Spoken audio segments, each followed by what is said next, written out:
Продвигается культурно-гуманитарное сотрудничество.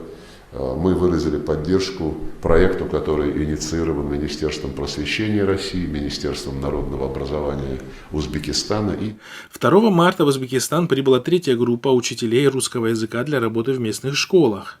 Общее количество российских специалистов, которые теперь преподают русский язык в рамках гуманитарного проекта «Класс», составит 100 человек, сообщили в пресс-службе Министерства просвещения России.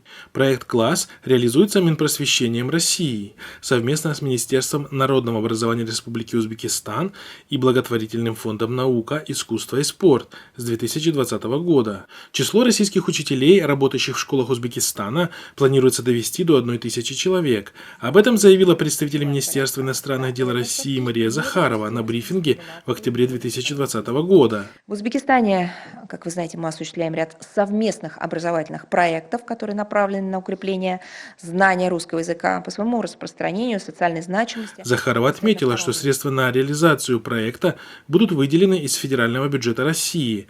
Часть средств также предоставит узбекистанская сторона и спонсоры. Школу с русским обучением для того, чтобы я знал больше языков.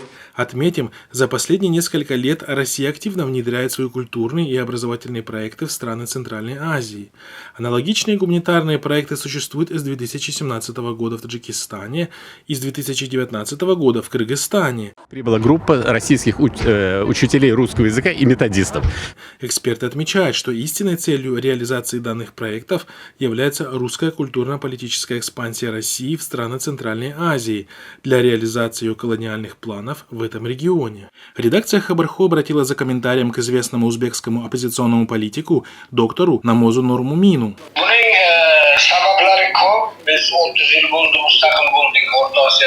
Хотя страны Центральной Азии вот уже как 30 лет считаются независимыми, они все еще не смогли освободиться от влияния России, в отличие, например, от стран Прибалтики.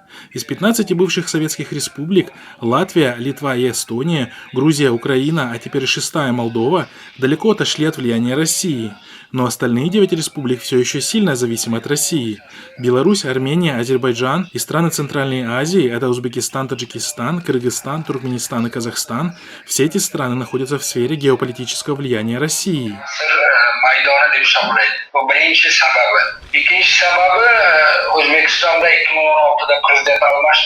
В 2016 году сменился президент Узбекистана.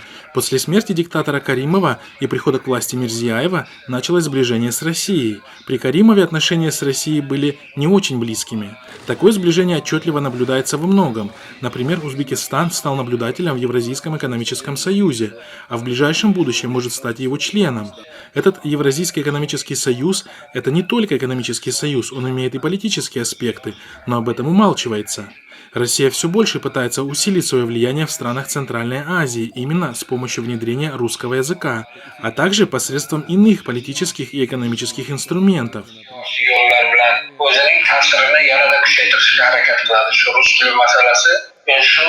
С 2020 года руководством республики решение об открытии в Ташкенте филиала Российского государственного педагогического университета имени Герцена.